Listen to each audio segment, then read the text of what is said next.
When I was 2 years old, I was hospitalized with a very severe case of pneumonia. I was in the hospital for 5 days with continuous IV fluids and several different antibiotics. My mother worked in a pharmacy and was very familiar with the antibiotics used in my treatment plan. However, she refused the use of any antibiotics belonging to a class known as fluoroquinolones. This type of antibiotic has been known to have serious side effects. The article When Antibiotics Turn Toxic by Joe Marchant outlines some of these side effects as being spontaneous tendon rupture and permanent nerve damage. I was incredibly lucky to have my mother as my advocate. She was educated in this field and knew other drugs could be prescribed as treatment that had much less severe side effects. However, looking back in this situation, my condition could have been avoided completely. Places like the daycare center I was enrolled in often are where children contract bacterial infections such as pneumonia. Frequently, this is due to overcrowding and poor hygiene standards. Situations like this create the perfect storm, and bacteria spread like wildfire. Of course, parents push for immediate treatment from doctors, and antibiotics are handed out like candy. These drugs are overprescribed and misused. The lack of education surrounding the uses and effects of antibiotics has generated a multitude of antibiotic-resistant strains of bacteria. These are also known as superbugs. Many people would assume that when you are sick, a prescription of antibiotics will make you feel better, but this is not always the case. Antibiotics work by targeting bacteria in the body, yet most causes for illness are not from bacteria, they are viral. A study carried out by the World Health Organization in 2015 found that large proportions of respondents mistakenly think that conditions which are usually viral and therefore do not respond to antibiotics can be treated with these medicines. 70% of respondents concluded that sore throats can be treated with antibiotics, and 64% said that colds and flu will respond to this type of treatment. When antibiotics are used as treatment in viral cases, they attack our own body.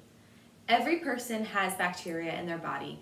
A healthy person may have up to 100 trillion bacteria living in their gut. A bacteria found here actually helps to break down foods and release nutrients that we need to sustain ourselves. Without these bacteria, a person cannot function normally. In severe cases of Clostridium difficile, or C. diff, a patient's gut bacteria is often completely emaciated from the numerous rounds of antibiotics used to try to kill the bacteria. But after the treatment, patients with antibiotic-resistant strains are left with almost zero healthy bacteria and are still suffering from the side effects of the infection. They are unable to control bowel movement and become increasingly nutrient deprived. The most effective way to restore this balance in a person's life is a treatment known as fecal transplant. Dr. Michael B. Edmond discusses this treatment in his article, The Power of Poop, Fecal Microbiota Transplantation for Clostridium difficile Infection. This article outlines that a healthy donor is selected, usually a family member of the patient, and their donation is processed into small pills for the patient. There is no taste or smell, and as horrifying as this treatment may sound, the cure rate is documented to be 94%. This route of treatment has a higher cure rate than traditional antibiotic treatments and eliminates the need for antibiotics completely. In addition to being misunderstood, antibiotics are overprescribed and used incorrectly.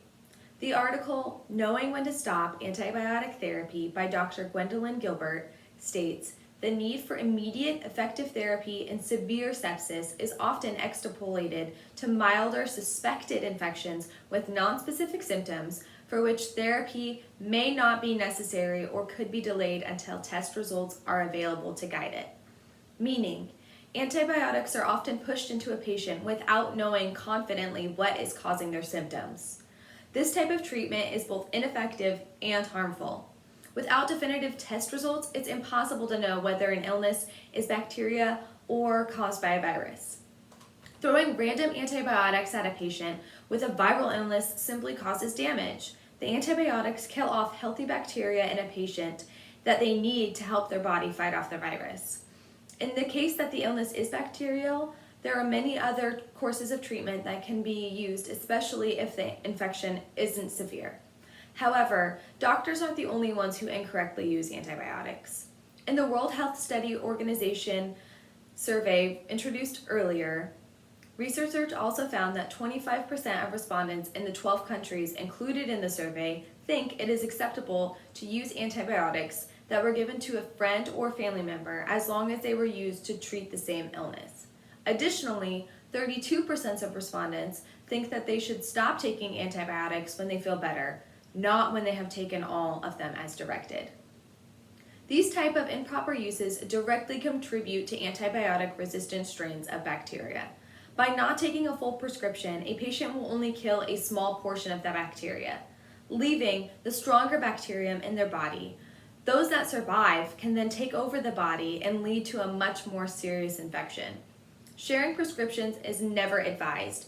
Doing so ensures that your treatment is not personalized and most likely not effective. We have the power to change these statistics. By using good hand washing techniques, antibiotic usage can be significantly lowered. In the case that an infection is acquired, use alternative treatment routes that do not include antibiotics. As stated in the Macedonian Journal of Medical Sciences, hand washing can reduce the amount of surface bacteria by up to 60%, but this requires proper hand washing. The CDC provides this 6-step procedure for proper hand washing. Step 1, wet hands completely. Step 2, get soap, lather and scrub for 20 seconds and rinse for 10 seconds. Turn off the tap and dry hands. In these steps, it is important to remember to wash between the fingers, under the fingernails, and on the top of the hands. Additionally, completely drying the hands is an important step as bacteria cling to moist surfaces.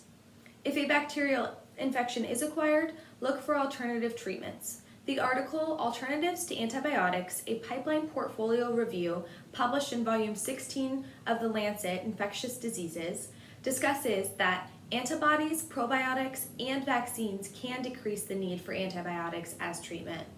Furthermore, research outlined in the article, non-antibiotic options for recurring urinary tract infections in women has shown that treatments like Chinese herbal medicine, probiotics, and cranberry are effective in curing recurrent UTIs in women.